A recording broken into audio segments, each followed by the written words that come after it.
নমস্কার বন্ধুরা, save the ক্যানভাসের নতুন একটি এপিসোডে স্বাগত আপনাদের। একদিনের নেপাল ভ্রমণ শেষ হলো আমাদের। গতকাল দেখেছি পূর্ব নেপালের রানী কন্যামের অপূর্ব গোলাকৃতি চা বাগান, আর আজ শ্রীঅন্তু দেখে আমরা যাব পশুপতিনগর বর্ডার। ওখান দিয়েই আমরা দার্জিলিং প্রবেশ করব, আর সেখান থেকে যাব তাবাকোশি, দার্জিলিংয়ের লুকোনো সৌন্দর্য। চলুন তবে শুরু করা যাক। পশুপতিনগর থেকে তাবাকোশির দূরত্ব 16 কিলোমিটার। অপূর্ব রাস্তা, সাথে তার সৌন্দর্য চোখ জুড়িয়ে দেবে। যাওয়ার পথেই পড়বে গুফা পাতাল। এটি নেপালে অবস্থিত। অনেক উঁচু পাহাড়ের গায়ে কার্পেটের মতো ঘাস, কিন্তু বড় গাছের দেখা পাওয়া যাবে না। একটা জায়গার নাম গুফা পাতাল। এই যে রাস্তা, এসে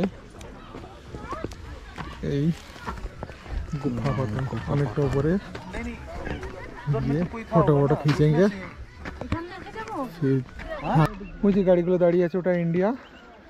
আমরা এখন নেপালে অবস্থান করছি। নেপাল থেকে ইন্ডিয়া হয়ে আবার নেপালে পৌঁছে গেলাম।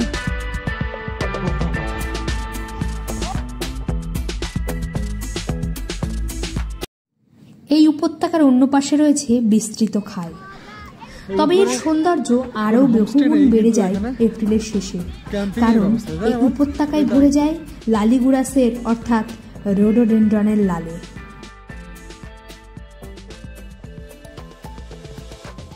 হয়ে গেছে আমাদের গুফা পাতাল ঘোরা। এবার নেমে যাচ্ছি আমাদের গুফা পাতাল। এবার যাচ্ছি আমরা তাবাকোশির উদ্দেশ্যে। এবার যাবো, ওখানে গিয়ে আবার দেখা হচ্ছে।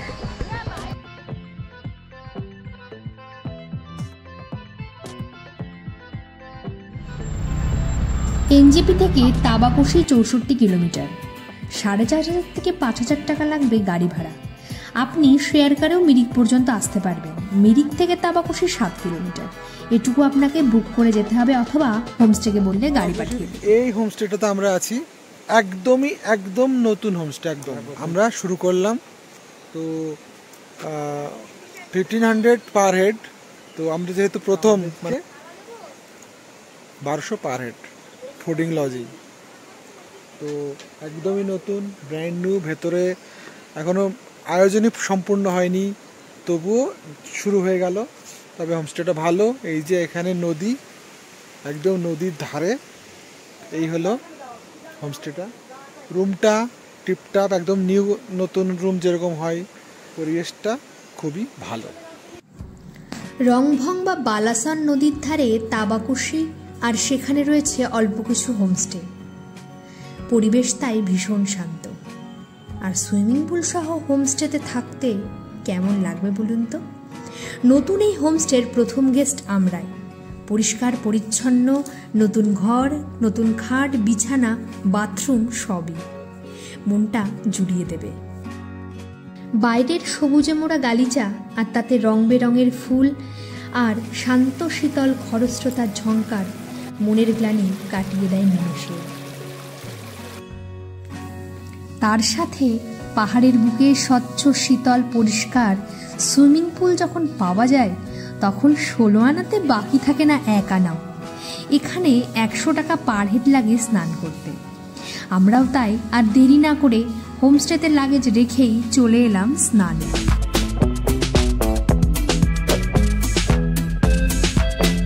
একটা সুন্দর ছোট্ট সুইমিং পুল, তাতে আমরা সবাই এতক্ষণ স্নান করছিলাম। এই যে আমার ভাইটা হাঁপিয়ে গিয়েছে। খেতে খেতে 3টে বেজে গেল। এই সুইমিং পুলে স্নান করে এখন খেতে বসলাম। এই যে সবাই খাচ্ছে, বসবো।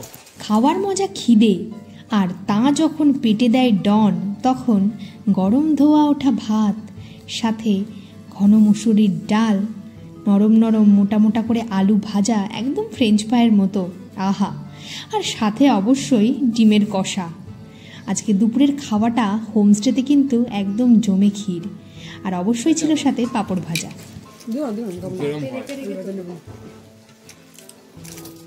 ডাল দিতে পারো বাবা? খিদে পেট তো ভালোই লাগবে। যাচ্ছি জল আনতে, কারণ হোমস্টেতে মিনারেল ওয়াটার নেই, তো জল ছাড়া তো চলবে না। তো জিজ্ঞেস করলাম, বললো পাশে একটা দোকান আছে, দিকে যাচ্ছি, দোকান আছে, দোকান থেকে জল আনতে যাচ্ছি। দেখ 2 লিটার 4 লিটার 5 লিটার যা হোক জলটা নিয়ে আসি। চারদিকে সবই হোমস্টে, সব।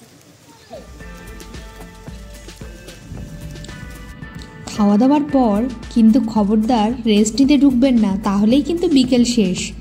খেয়ে উঠে অবশ্যই চারপাশটা ঘুরে দেখুন। রংভং নদীর সুন্দর জলস্রোত, আর আরও পরে হেঁটে গেলে তাবাকুশির মেন বাজার। ঘুরে আসুন সেখান থেকে। সেখানে রয়েছে একটি পার্ক, যদিও বিকেল 5টার পর আমরা গেছিলাম, সেই জন্য পার্কটি বন্ধ হয়ে গেছিল। রয়েছে অপূর্ব সুন্দর চেরি ব্লসম। চলে এসেছি আমরা সন্ধ্যের খাবারে, অসাধারণ সন্ধ্যের খাবার। রয়েছে গরমা গরম লিকার চা, কারোর জন্য দুধ চা, প্রত্যেক প্লেটে মোমো আর পকোড়া, মানে অসাধারণ সন্ধ্যাবেলার খাবার। মনটা ভরে গেল দেখে। টেস্ট কেমন? সস আসলে তারপরে খাওয়াবে। একজন খেতে শুরু করেছে, টেস্ট কেমন বলো? সমস্যা লবণ কম, কিন্তু এমনি কেমন লাগছে? আর মোমোগুলো দেখতে সাইজগুলো বেটার, ভালো কমই দেয়। এখন রাত্রি বাজে 8:30, 9:30। আই এম রিয়েলি সরি, ও প্লিজ আমাকে ক্ষমা করে দাও। 9:30 বাজে, তো ডিনার টাইম। যদিও ওর সময় খেয়ে পেট ভর্তি আছে, কিন্তু এই যে হোমস্টে সিস্টেম, না খেলেই লস, তাই খেতে হচ্ছে। তো আজকে আমাদের রাতের মেনু হচ্ছে, যে নিরামিষ খাবে তার বয়েলড এগ, বাঁধাকপির তরকারি, ডাল আছে। আর আমাদের জন্য হচ্ছে রুটি, চিকেন। টেস্ট খাওয়া নেই জানিস, টেস্ট বলো। দেখে তো ভালোই লাগছে। ভালো হয়েছে না? ঠিক আছে, এবার আমি খাই। টেস্ট তো সবাই বলছে ভালোই হবে। ও তার সাথে বাঁধাকপির সবজি আছে, দেখো। এই তো বাঁধাকপির সবজি, বাঁধাকপির সবজি আছে, যেরকম হয় আর কি। বাঁধাকপির সবজি, ডাল, রুটি, মাংস, আহা জমে যায়। বাঁধাকপি অন্ধকার হচ্ছে, ঠিক আছে, আলোক স্বল্পতা আছে এখানে।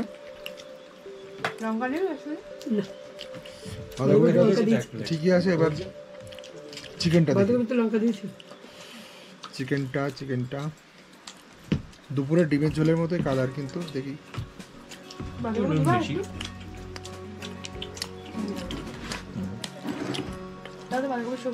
গুড।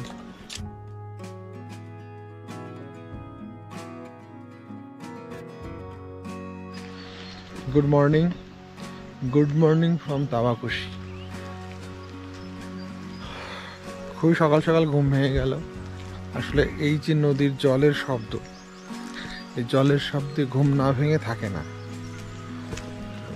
এত সুন্দর পরিবেশে ঘুমিয়ে থাকাটা, আমার এমনি বেলা অবধি ঘুমিয়ে থাকা স্বভাব, খুবই অভ্যাস কম, তারপরে এই পরিবেশে সে তো আরোই নয়। এখন বাজে সকাল 6:10।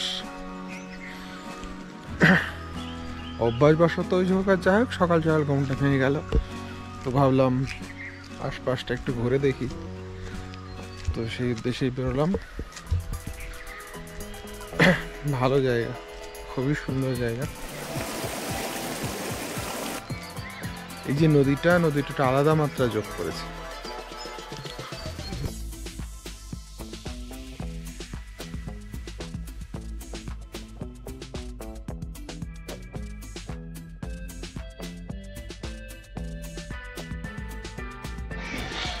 Breakfast time.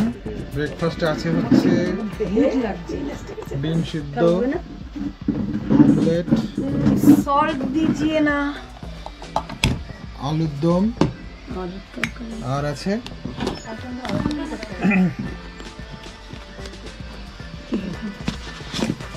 রুটি, গরম গরম রুটি। ঠিক আছে। ठीक है। ना बोल रही थी ज़्यादा तीखा हो गया। तीखा हम पसंद करते हैं। तीखा होने से हमें कोई प्रॉब्लम नहीं है। इसमें क्या एक साथ में है? 3 एक साथ में। तीन एक साथ। जा। ঠিক আছে। আমাদের তাবাকশি ভ্রমণ শেষ হয়ে গেছে। কালকে বিকেলে এসেছি, আবার খেলাম দিলাম ঘুরলাম থাকলাম, জায়গাটাকে ঘুরে দেখলাম। এবার আমরা এখান থেকে বেরোবো বিজনবাড়ির উদ্দেশ্যে। এর পেছনে আমাদের হোমস্টে, আর গাড়ি চলে এসেছে। এবার এখান থেকে বেরিয়ে আমরা যাব বিজনবাড়ি। হোমস্টে দেখাবো, কি খেলাম সেটাও দেখাবো, কোথায় থাকলাম সেটাও দেখাবো, সব কিছু আপনাদের সাথে শেয়ার করব। কিন্তু একটাই শর্ত, সাথে থাকতে হবে।